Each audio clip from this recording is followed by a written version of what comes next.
पाठ 2। डर गए हाथी।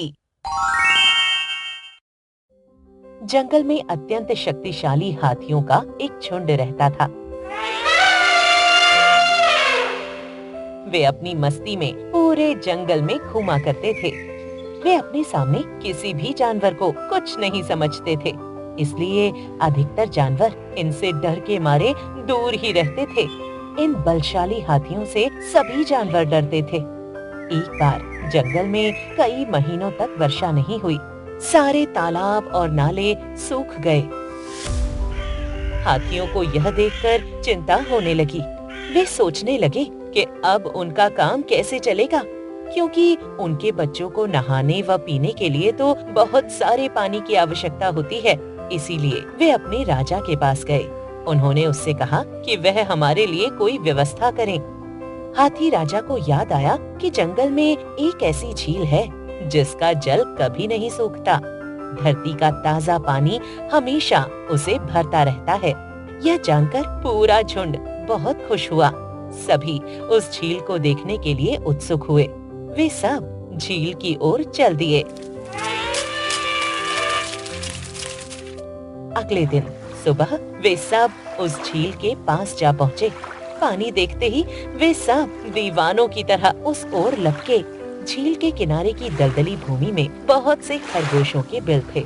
हाथियों के चलने से उनमें से कई खरगोश मारे और कुचले गए। अपनी मस्ती में चलते और दौड़ते उन हाथियों को यह पता ही नहीं चला कि उन्होंने कितने ही खरगोशों को जान से मार दिया है। खरगोश इससे बहुत दुखी थे। उन्होंने हाथियों के जाने के बाद एक सभा की। वे आपस में चर्चा करने लगे कि आने वाले समय में ऐसे हमले से अपने परिवारों को बचाने के लिए उन्हें क्या करना चाहिए। हाथी बहुत बड़े हैं और संख्या में भी बहुत ज्यादा हैं। हम उनका मुकाबला नहीं कर सकते, लेकिन हमें कोई न कोई राह तो निकालनी ही होगी ताकि भविष्य में ऐसी स्थिति से बचा जाए। एक नन्हे खरगोश ने कहा, क्या हम उन्हें डराकर भगा नहीं सकते? हाँ, विचार तो बुरा नहीं है।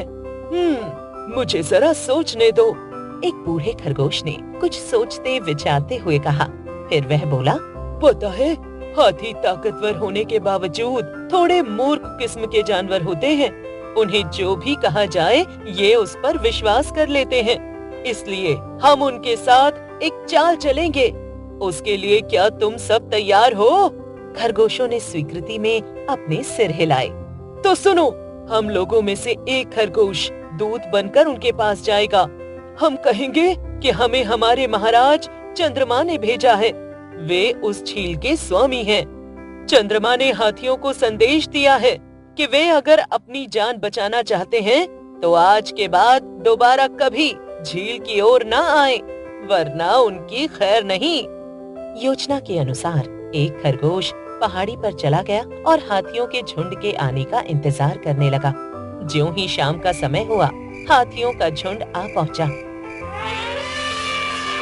खरगोश ने चिल्लाकर हाथियों के राजा से कहा, श्रीमान, आप झील के पास न जाएं, आपकी जान को खतरा हो सकता है। झील के राजा चंद्रमा ने मुझे दूत बनाकर आपके पास भेजा है ताकि आपको यह संदेश दिया जा सके। एक हाथी ने कहा कि वह चंद्रमा राजा से मिलना चाहता है। उसने खरगोश से कहा कि वह उसे अपने राजा से मिलवा दे।